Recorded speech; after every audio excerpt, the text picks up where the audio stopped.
നമസ്കാരം, ഞാൻ Johnson Samuel. കാശ്മീരിലെ പഹൽഗം നീറുന്ന നോവാണ് ഓരോ ഇന്ത്യക്കാരനും. മതത്തെ ആയുധമാക്കിയ തീവ്രവാദികൾ ജാതി ചോദിച്ച് വെടിയുതിർത്തത് ഇന്ത്യയുടെ നെഞ്ചിലേക്കാണ്. മരിച്ചു വീണത് നമ്മുടെ സഹോദരന്മാരും. പാകിസ്ഥാൻ തീവ്രവാദികൾക്ക് നമ്മൾ ഹിന്ദുവായാലും മുസ്ലിം ആയാലും ക്രിസ്ത്യാനി ആയാലും അവർക്ക് നമ്മൾ വെറും ഇന്ത്യക്കാർ മാത്രമാണ്. നമ്മൾ മതത്തിൻ്റെ പേരിൽ തമ്മിലടിക്കാൻ തുടങ്ങിയാൽ അവർ വീണ്ടും വിജയിച്ചുകൊണ്ടിരിക്കും. മരിച്ചു വീണ എൻ്റെ സഹോദരർക്കായി നൽകുവാൻ എൻ്റെ ചുടുകണ്ണീർ മാത്രം. അവർക്കായി എൻ്റെ കാശ്മീർ എന്ന ഗദ്യകവിത സമർപ്പിക്കുന്നു.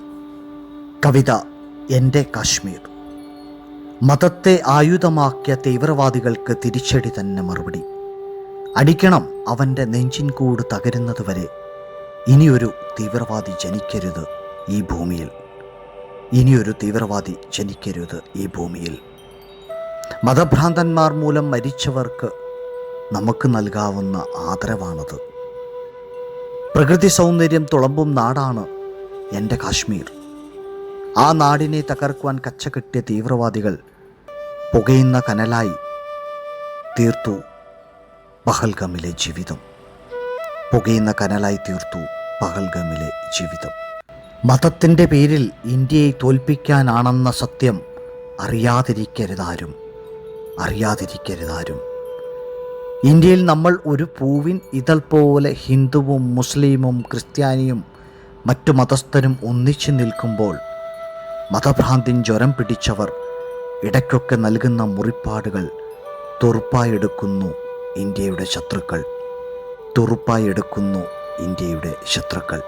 ഇന്ത്യയെ തോൽപ്പിക്കാൻ കഴിവില്ലാത്ത ശത്രുക്കൾ തന്ത്രങ്ങൾ പലതും മെനഞ്ഞെടുത്തു തക്കം പാർത്തിരിക്കുന്നു. മതഭ്രാന്തൻ വിത്ത് വേഗം മുളയ്ക്കുമെന്ന് അറിഞ്ഞെത്തും പാകിസ്ഥാനികൾക്കെന്നും നമ്മൾ വെറും ഇന്ത്യക്കാർ മാത്രം. എന്നും ഇന്ത്യയെ തോൽപ്പിക്കാനായി മാത്രം ലക്ഷ്യമിട്ടവർ ജാതി വിഭജനമെന്ന തന്ത്രമായി കുത്തിത്തിരിപ്പുമായി എത്തും ചില മതനേതാക്കളെയും രാഷ്ട്രീയ കുതന്ത്രക്കാരെയും തിരിച്ചറിയണം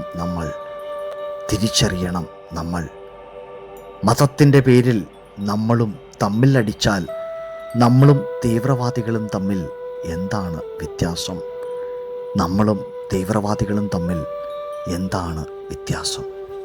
പഹൽഗം നീറുന്ന നോവായി എന്നും മനസ്സിൽ ഓർത്തുവെക്കണം.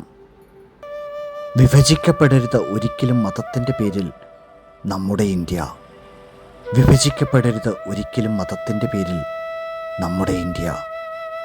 ഏതു തീവ്രവാദത്തെയും തകർക്കാൻ കെൽപ്പുള്ള സൈന്യം എന്നും അഭിമാനമായി കൂടെയുണ്ടാകുമ്പോൾ ഏതു വിപത്തിലും ഇന്ത്യൻ ജനത ഒറ്റക്കെട്ടായി അധർമ്മത്തെ തുടച്ചു നീക്കും.